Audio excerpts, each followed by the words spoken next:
রাসূল করিম সাল্লাল্লাহু আলাইহি ওয়াসাল্লাম বলেন, একটা ফেরেশতার উপর আরেকটা ফেরেশতা উঠতে উঠতে প্রথম ফেরেশতা তখন বলে, হে মালিক, আমরা অমুক গ্রামে গেছিলাম, এরকম ভাবে একটা মাদ্রাসা আছে, ওই মাদ্রাসায় আজকে দোয়ার আয়োজন করা হয়েছে, ওইখানে একটা মজলিস হইতেছে, ওই মজলিসের মধ্যে তোমার এক বান্দা কিছু কথা বলতেছে আর তোমার কিছু বান্দা এরকম ভাবে ওই কথাগুলি শুনতেছে।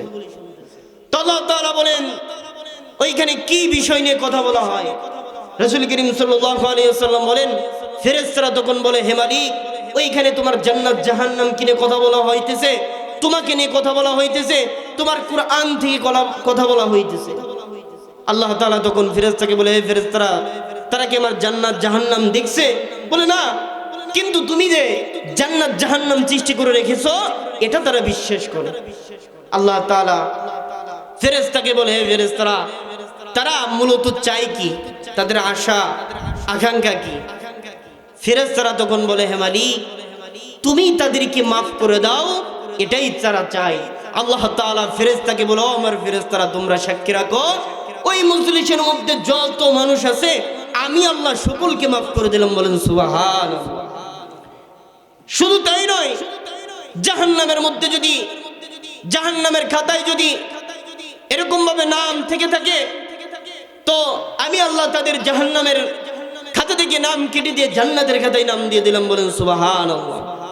তাইলে মজলিসটা এত দামি, এই মজলিসটা এত মূল্যবান। আল্লাহ তাআলা সকলকে বুঝার তৌফিক দান করুক, সকলে বলে আমিন। যাই হোক, আমার সময় অল্প, আমি পবিত্র কুরআনুল কারীম থেকে দুটি আয়াত তেলাওয়াত করেছি। রাসূল করিম সাল্লাল্লাহু আলাইহি ওয়াসাল্লামের অসংখ্য অগণিত হাদিস থেকে আমি আপনাদের সামনে একটি হাদিস পড়লাম। যে আয়াতে কারিমা তেলাওয়াত করেছি, এই আয়াতের মধ্যে আল্লাহ তাআলা আমাদেরকে কি বুঝাইতেছেন?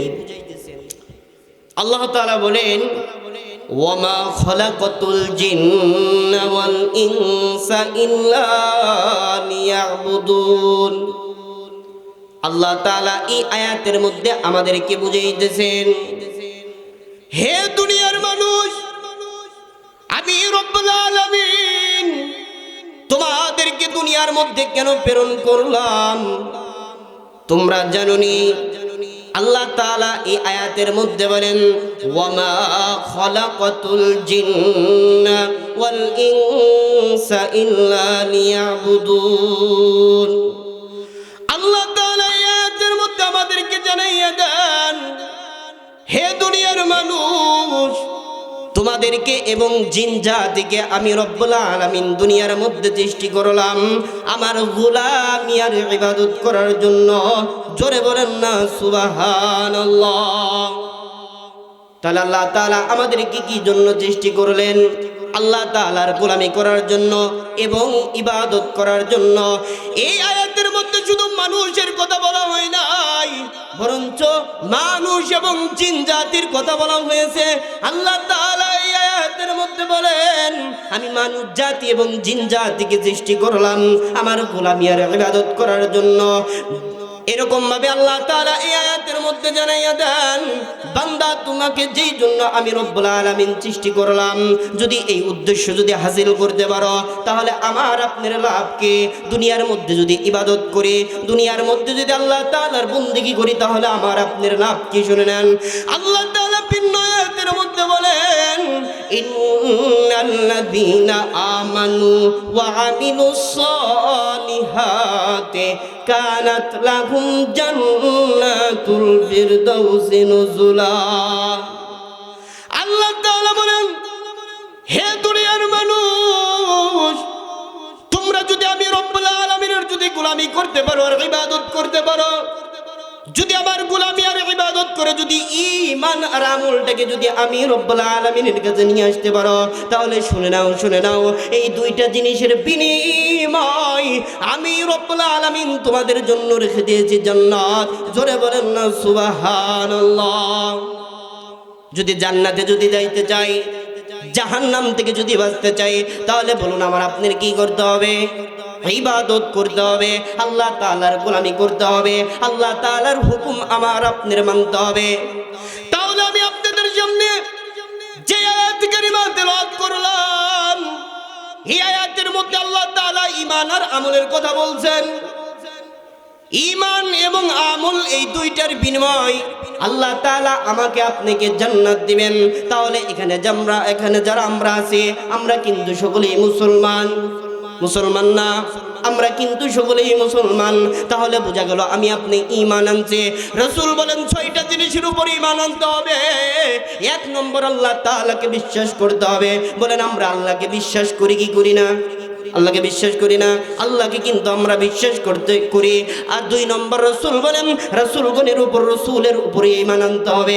এখানে জানা আমরা আছি, আমরা কিন্তু রাসূলকে বিশ্বাস করি, শুধু তাই নয় রাসূলের আদর্শ মানার চেষ্টা করি। এরপরে বলা হয়েছে পরকালের উপর আমার আপনার ঈমান আনতে হবে, তকদির ভালো মন্দর উপর আমার আপনার ঈমান আনতে হবে। তাহলে বোঝা গেল আমরা মুসলমানের সন্তান। আমি আপনি কিন্তু ঈমান আনলাম, ঈমান আনি নেই, ঈমান কিন্তু আমরা এনে ফেলেছি।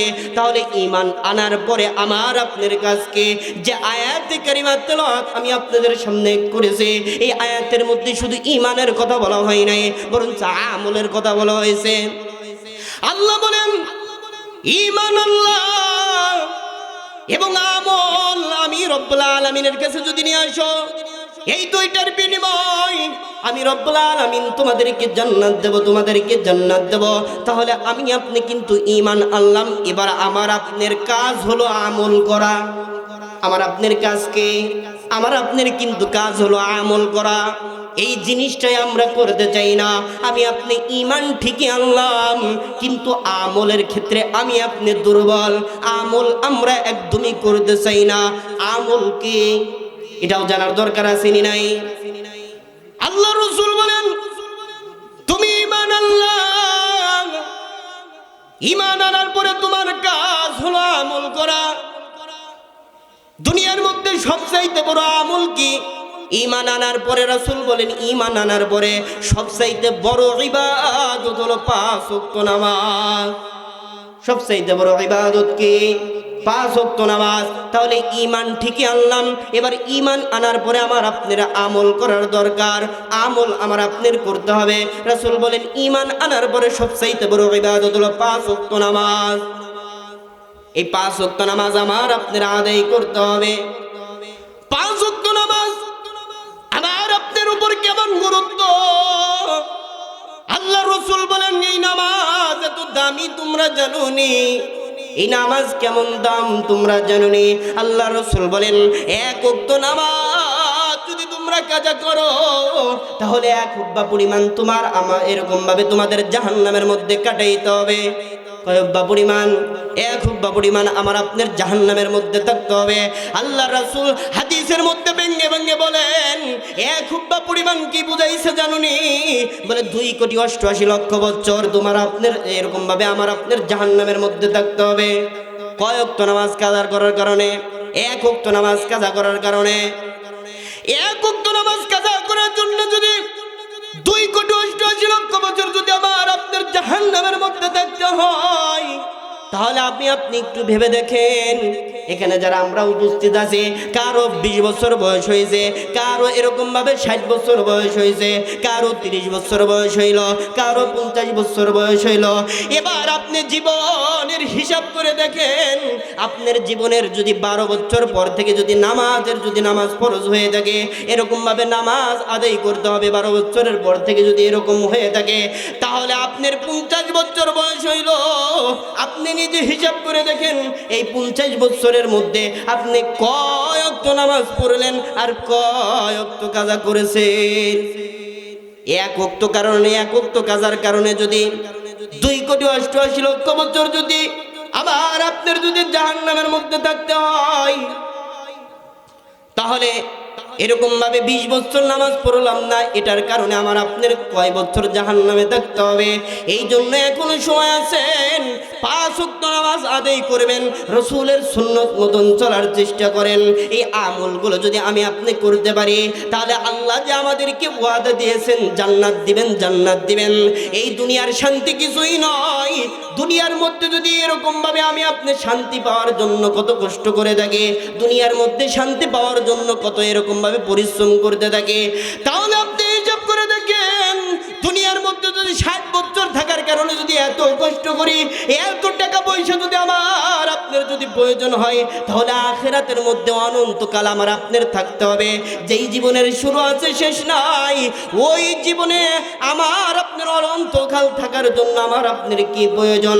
ওই পরকালে থাকার জন্য আমার আপনার টাকার কোনো লাভ আসবে না, টাকার কোনো প্রয়োজন হবে না, এরকম ভাবে সম্পদ দিয়ে কোনো কাজ হবে না। ওই পরকালে যদি আমি আপনি যদি ভালো থাকতে চাই, তাহলে দুইটা জিনিস নিতে হবে। 1 নম্বর হলো ঈমান, 2 নম্বর হলো আমল। এই দুইটার বিনিময়ে আমি আপনি এরকম ভাবে পরকালে শান্তির মধ্যে থাকতে পারবো, আল্লাহ তাআলার জান্নাতের মধ্যে বসবাস করতে পারবো। এই দুইটার বিনিময়ে আমার আপনাকে আল্লাহ তাআলা জান্নাত দিবেন। এই জন্য এখনো সময় আছে, এই দুইটা জিনিস আমার আপনার হাসিল করতে হবে। ঈমানটাকে মজবুত করতে হবে, আমলটাকে মজবুত করতে হবে। আমলটাকে যদি মজবুত করতে চাই, বেশি বেশি নামাজ আদায় করতে হবে, বেশি বেশি কুরআন তেলাওয়াত করতে হবে, বেশি বেশি আল্লাহ তাআলার জিকির করতে হবে, রাসূলের সুন্নাত মোতাবেক আমার আপনার জীবনটাকে গড়াইতে হবে, আল্লাহ তাআলার বিধান মেনে আমার আপনার চলতে হবে। প্রত্যেকটা কাজে আল্লাহ তাআলার হুকুম মানার চেষ্টা করবেন।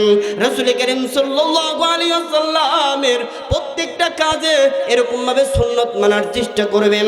এখানে যারা আছি আমরা সুন্নাত সম্পর্কে বুঝি না, আমাদের উলামায়ে কেরাম যারা আছেন, মসজিদের যারা এরকম ভাবে ইমাম সাহেবগণ আছেন, তাদের কাছ থেকে আমরা এরকম ভাবে রাসূলের সুন্নাত শিখে নেব, এরকম ভাবে পবিত্র কুরআন শিখে নেব, জিকির করতে হয় কেমনে এরকম ভাবে আমি আপনি শিখে নেব। দুনিয়ার মধ্যে আল্লাহ তাআলার বিধান কেমন করে মানতে হয় এটাও আমি আপনি শিখে নেব। যদি এরকম ভাবে শিখে যদি এরকম ভাবে আমল করতে পারি, এই দুইটা জিনিস যদি আমি আপনি যদি এরকম ভাবে পরিপূর্ণ যদি হাসিল করতে পারি, এই দুইটার বিনিময় আল্লাহ তাআলা আমাকে আপনাকে জান্নাতে দিবেন। জোরে বলেন না সুবহানাল্লাহ। তাহলে ঈমান আর আমলের বিনিময় আল্লাহ তাআলা আমাদেরকে জান্নাত দিবেন। এরকম কোন হাদিস, কোন কোরআনের আয়াত দেখাইতে পারবেন না যে টাকার বিনিময়ে আল্লাহ তাআলা জান্নাত দিবেন, সম্পদের বিনিময় আল্লাহ তাআলা আমাদেরকে জান্নাত দিবেন, এবং দুনিয়ার অন্যান্য জিনিস দ্বারা আল্লাহ তাআলা আমাদেরকে জান্নাত দিবেন না। আল্লাহ তাআলা এটা বলেন নাই, বরঞ্চ আল্লাহ তাআলা বলছেন, বান্দা দুনিয়ার মধ্যে তোমরা যা করতেছো, আমি রব্বুল আলামিন তোমাদের কাছ থেকে কিছুই চাই না, বিনিময় শুধু দুইটা জিনিস চাই। দুনিয়ার মধ্যে পাঠাইছি যেই কারণ, এই কারণটা তোমরা হাসিল করো। 1 নম্বর হলো ঈমান, 2 নম্বর হলো আমল। রাসূল বলেন এই দুইটার বিনিময়ে আল্লাহ তাআলা আমাদেরকে জান্নাত দিবেন। তাহলে এই দুইটা জিনিস আমার আপনাদের কি করতে হবে? আদায় করতে হবে, হাসিল করতে হবে। তাহলে বলতেছিলাম ঈমান আনার পরে কি সবচেয়ে বড় ইবাদত কি? 5 ওয়াক্ত নামাজ। এই 5 ওয়াক্ত নামাজ কেমন গুরুত্ব, 5 ওয়াক্ত নামাজ সাহাবায়ে কেরাম কেমন গুরুত্ব দিতেন, রাসূল কেমন গুরুত্ব দিতেন, সাহাবায়ে কেরাম এই নামাজের কেমন গুরুত্ব দিতেন জানেন? রাসূল করিম সাল্লাল্লাহু আলাইহি ওয়াসাল্লামের একজন সাহাবী হযরত আব্দুল্লাহ বিন আনসারী এতটাই গরীব ছিলেন, আল্লাহ তাআলা তাকে গরীব বানাইছেন। এই সাহাবী প্রত্যেক দিন রাসূলের পিছনে নামাজ আদায় করতেন, কিন্তু সবার পরে মসজিদে যেতেন, আবার সবার এরকম ভাবে আগে আগে মসজিদ থেকে বের হয়ে তিনি চলে আসতেন। আল্লাহর নবীর এই সাহাবী এতটাই গরীব ছিলেন, প্রত্যেক দিন রাসূলের পিছনে 5 ওয়াক্ত নামাজ আদায় করতেন, কিন্তু সবার পরে মসজিদে যাইতেন, আবার সবার আগে মসজিদ থেকে বের হয়ে চলে আসতেন। আল্লাহর নবীর কাছে হযরত ওমর এরকম ভাবে বিচার দিলেন যে, হে পয়গম্বর, আপনার একজন সাহাবী প্রত্যেক দিন আপনার পিছনে নামাজ আদায় করে, কিন্তু সবার পরে মসজিদে আসে, আবার সবার আগে মসজিদ থেকে চলে যায়। আল্লাহর নবী হযরত ওমরকে ডাক দিয়ে বলেন, হে ওমর, চলো আব্দুল্লাহ বিন আনসারীর বাড়ি চলো।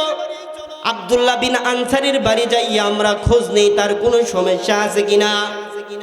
আল্লাহর নবী হযরত ওমর রাদিয়াল্লাহু তাআলা আনহু, এরকম ভাবে হযরত উসমান রাদিয়াল্লাহু তাআলা আনহু, এরকম ভাবে চারজন বড় বড় সাহাবায়ে কেরামকে নিয়ে আল্লাহর নবী হযরত আব্দুল্লাহ বিন আনসারীর বাড়ি চলে গেলেন।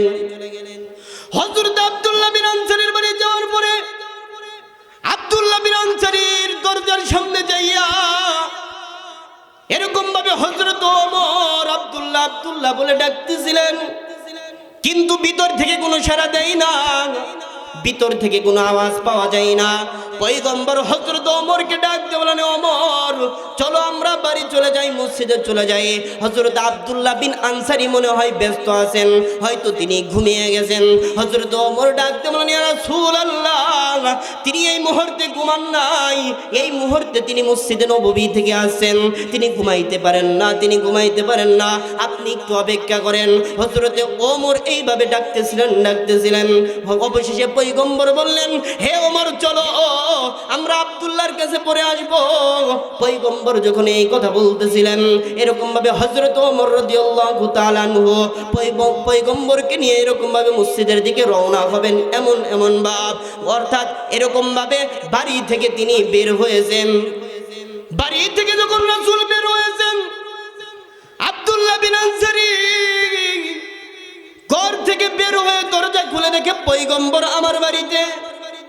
আব্দুল্লাহ বিন আনসারী আল্লাহর নবীকে ডাক দিলেন, ইয়া রাসূলুল্লাহ, আপনি আমার বাড়িতে আমাকে না বলে কেন চলে যাইতেছেন? ইয়া রাসূলুল্লাহ, আপনি কি জন্য আমার বাড়ির মধ্যে আসলেন? পয়গম্বর হযরত আব্দুল্লাহ বিন আনসারীকে ডাক দিয়ে বলেন, হে আব্দুল্লাহ, তুমি প্রত্যেকদিন নামাজ আদায় করতে মসজিদে যাও, সাহাবায়ে কেরাম তোমার নামে এরকম ভাবে বিচার দিলেন, তুমি নাকি সবার পরে এরকম ভাবে মসজিদে যাও, আবার সবার আগে কেন মসজিদ থেকে বের হয়ে আসো? আমার মজলিসের মধ্যে তুমি বসো না, আমি মাশারা করি, এই মাশারার মধ্যে তুমি কেন বসো না? হযরত আব্দুল্লাহ বিন আনসারীকে যখন পয়গম্বর এই কথা বললেন, হযরত আব্দুল্লাহ বিন আনসারী চোখের পানি ফেলাইয়া ডাক দিয়ে বলেন, ইয়া রাসূলুল্লাহ, আল্লাহ তাআলা আমাকে এতটাই গরিব বানাইছেন, এতটাই গরিব বানাইছেন। ইয়া রাসূলুল্লাহ, আমরা স্বামী স্ত্রী মিলে মাত্র একটি কাপড় পরিধান করি। ইয়া রাসূলুল্লাহ, আমি প্রত্যেকদিন আপনার পিছনে নামাজ আদায় করি, এরকম ভাবে সবার পরে কেন যাই, আবার সবার আগে কেন আসি? ইয়া রাসূলুল্লাহ, আমরা স্বামী স্ত্রী মিলে মাত্র একটি কাপড় পরিধান করি। ইয়া রাসূলুল্লাহ, এরকম ভাবে আমি যখন নামাজ শেষ করে যখন বাড়িতে আসি, ওই কাপড়টা খুলে আমার স্ত্রীকে দেই, ওই কাপড়টা পরিয়ে আমার স্ত্রী এরকম ভাবে নামাজ আদায় করে। আল্লাহর নবী ডাক দিয়ে বলেন, আব্দুল্লাহ, এটা কেমনে সম্ভব? পয়গম্বরকে ডাক দিয়ে বলেন, পয়গম্বরকে আব্দুল্লাহ বিন আনসারী ডাক দিয়ে বলেন, এরকম ভাবে আমার ঘরের মধ্যে একটা গর্ত করে রেখে দিয়েছি, ওই গর্তের মধ্যে যখন আমি মসজিদে যাই, আমার স্ত্রীকে এরকম ভাবে উলঙ্গ করে এই গর্তের মধ্যে রেখে আমি মসজিদে এরকম ভাবে নামাজ আদায় করতে যাই। আবার নামাজ শেষ করে যখন বাড়িতে আসি, আমার পোশাকটাকে খুলে আমার স্ত্রীকে দেই, আমি গর্তের মধ্যে চলে যাই, এরকম ভাবে আমার স্ত্রী নামাজ আদায় করে।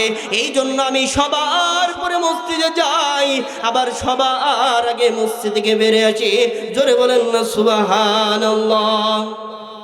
সাহাবায়ে কেরামদের যুগে এত নামাজের গুরুত্ব দিতেন, এত নামাজের গুরুত্ব দিতেন।